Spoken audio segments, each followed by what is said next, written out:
90 நாட்கள் தண்டால் சோறுல இன்னைக்கு நாள் 19ங்க. காலையில இயற்கை காட்சிகள கொஞ்சம் அருமையா ரசிச்சுட்டு, அப்படியே சுத்தி கித்தி பார்த்தேன். கொஞ்சம் 2 வீடியோவ எடுத்துட்டு, அப்படியே ஒரு போஸ குடுத்தேன் பாருங்க. போஸ குடுத்துட்டு அப்படியே புஷ் போட ஸ்டார்ட் பண்ணிட்டேன்.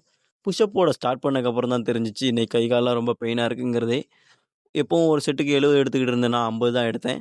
அதுக்கு அடுத்து ஒரு 20 எடுத்துட்டு, அப்படியே ஏதாவது கொஞ்சம் டிஃபரெண்ட்டா ட்ரை பண்ணுவோம்னு சொல்லி கொஞ்சம் வால் புஷ் மாரி ட்ரை பண்ண ஆரம்பிச்சுட்டோங்க. இதில ஒரு 30 போட்டுருவோம் அப்படின்னு நெனச்சுட்டேன்.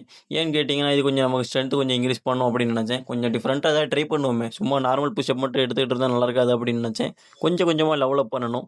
ஒரு ஸ்டெப்ல இருக்கிற நம்ம அடுத்த ஸ்டெப் கொஞ்சம் கொஞ்சமா மேல ஏறி போனா தான் அடுத்த இலக்க அடைய முடியும். இன்னைக்கு காலேஜ் போகணுங்கிறதுக்காக காலேஜ் கிளம்ப ஆரம்பிச்சுட்டோங்க. காலேஜ் கிளம்பும்போது எப்படியும் கொஞ்சம் காலையில சாப்பிட்டு போனா நல்லது. அதனால ஒரு 2 தோசைய பிச்சு போட்டோங்க. அப்படியே நம்ம ஃப்ரெண்டு கூட பைக்ல காலேஜுக்கு வந்துட்டோங்க.